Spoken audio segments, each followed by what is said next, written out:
Now we saw Dwan low down. He laid down queens pre-flop earlier. I'm not sure he's going to do it here though. It's 26,000 total.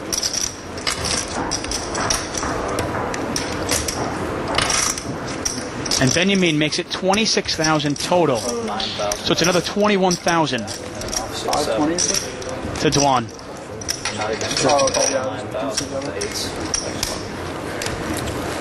And he calls this. Oh, and these guys are going to battle out again. Phil Hellmuth throws his cards in the muck in disgust. And it's heads up. Tom Dwan versus David Benjamin. Queen, 6. Pot is 60,000. Wow, what a flop for Tom Dwan. If he can just leave David Benjamin up front, this could be a monster.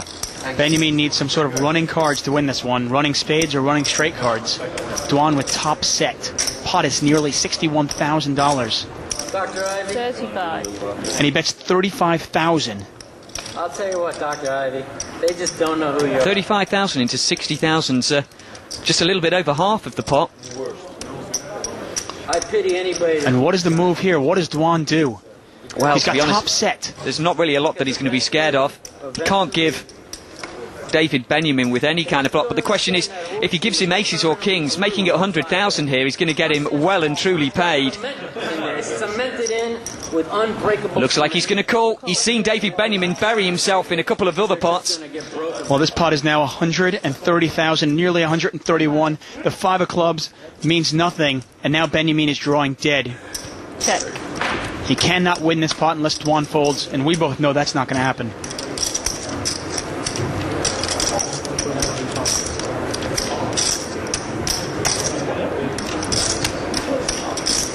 Now Dwan's Tom gone. Dwan, yeah, he's just going to be unlucky that David Benjamin hasn't managed to catch a card to lose any more money with. Well, Dwan's got him right where he wants him.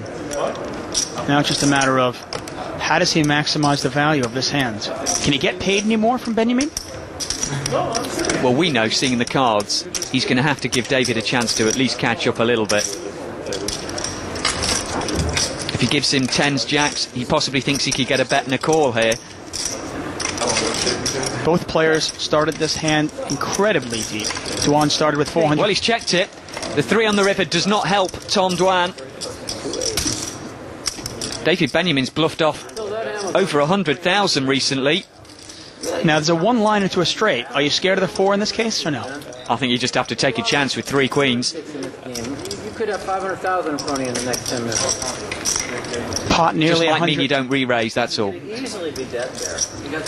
Pot's nearly 131,000. Benjamin trying to figure it out. Is there any way he can win this pot? Well, he's checked it. I think he's decided to release this pot. He's just checked it.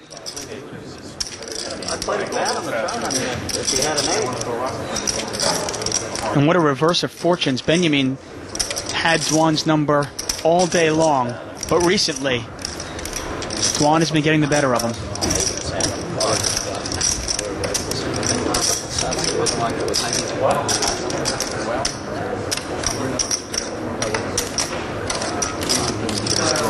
Dwan thinking of how he can get paid.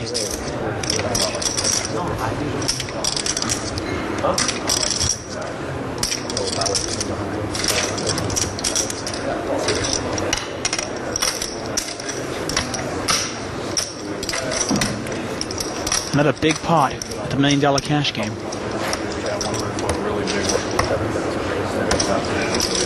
It's amazing how routine these $100,000 pots have become in this game.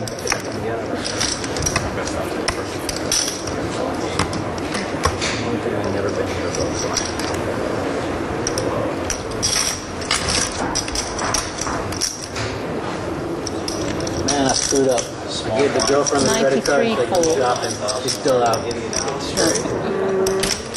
And it looks like a $94,000 bet. I never did get my espresso. Well, he's had both Tom Dwan and Phil Ivey make calls against him with ace high. Maybe he feels like he can make the call himself. The pot is $224,000, $94,000 to call. Certainly he can't call with ace king, can he? We've already seen it today. But $94,000? Can he call that with ace king? You can certainly try.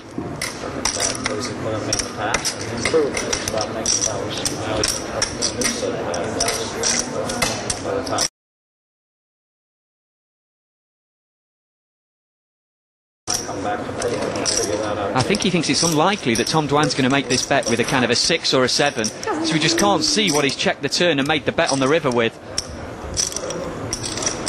Remember, he did call a monster raise pre-flop. He could have aces or kings here.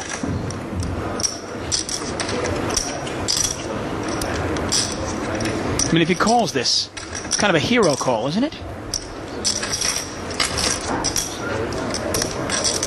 I mean, Gary, you're the high-stakes player. Talk us through this one. Well, I just don't think he can give Tom Dwan a hand right now. He doesn't know what he's checked on the turn. It has to be an everything or nothing, especially with 4 cards to a straight there. And how can he have a 4 in his hand, calling a bet on the flop with 6-7?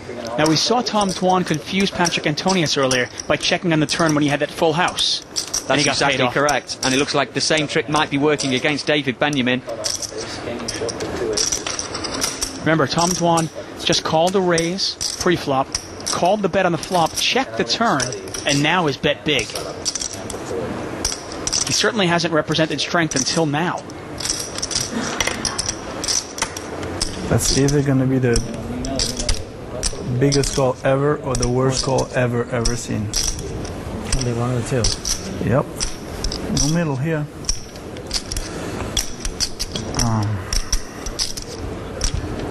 It's 94,000, 93,000. 1 second, I'm counting the chips. 93,400. Well, so the 3 made you.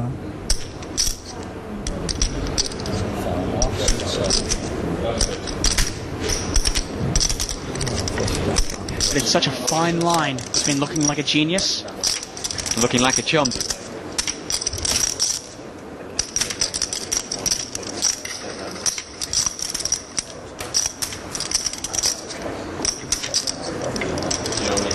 Well, if Benjamin calls this pot, calls this bet, Tom Dwan will go from down more than $300,000 to being up.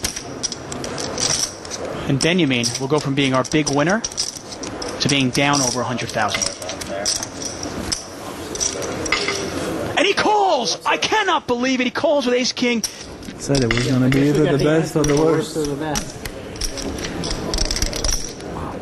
I don't think it's the worst call. I think he's read it, putting Tom Dwan on maybe making a move. I think what you might realise is Tom Dwan hasn't been making those kind of moves for a few hours now. He seems to have sit back. He was a lot more comfortable. He possibly could have picked up on that. He's also had both Tom Dwan and Phil Ivey call him with an ace, and that's probably what's made him call this. He wants to be one of the big ace callers on the day, and unfortunately for him, it's cost him nearly $150,000.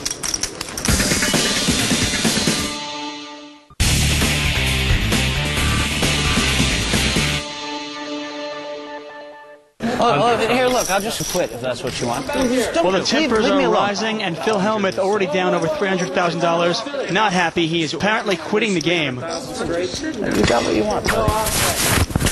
Hold it. I object. And he is walking out up the stairs. And that's all she wrote. I guess Phil Hellmuth, I'm not sure if he's coming back or not.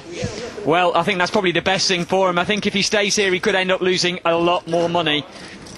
And of course, steaming at the table, steaming off the table. Phil Hellmuth obviously very, very upset. Phil, can we grab a quick word before you leave? Quite a dramatic exit. What's prompted you to cut and run? Well, I mean, the floor man has to show a little more discretion. You can't let me swear 140 times, and then when I get 300,000 loser whisper, please stop swearing. I mean, I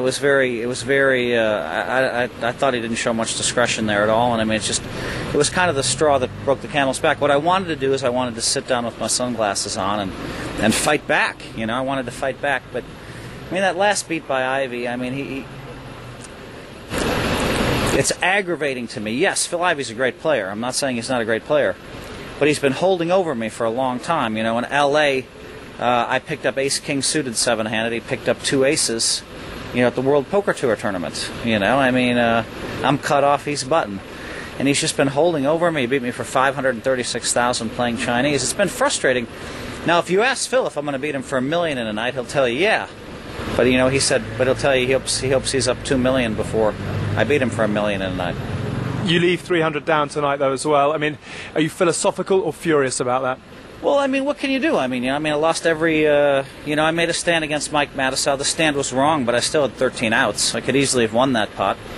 And then he made a bad call against me with tens, and I lost that coin flip. And then Ivy hit an offsuit 7. I mean, his only card to get paid. I mean, come on, if an 8 or a queen comes, there's not any action.